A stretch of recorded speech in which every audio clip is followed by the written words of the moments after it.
Your vehicle's seats are equipped with head restraints and/or headrests that may help provide protection against injury in certain accidents.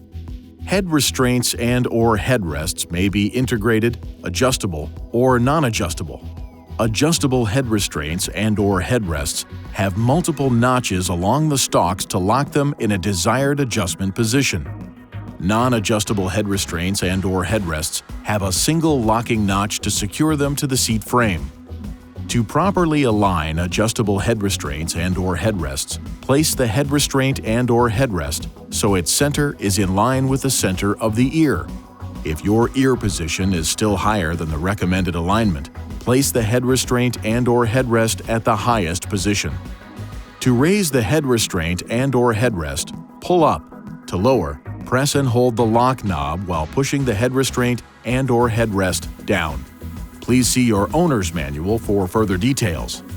If the head restraint and/or headrest has been removed, ensure that it is reinstalled and locked in place before riding in that designated seating position.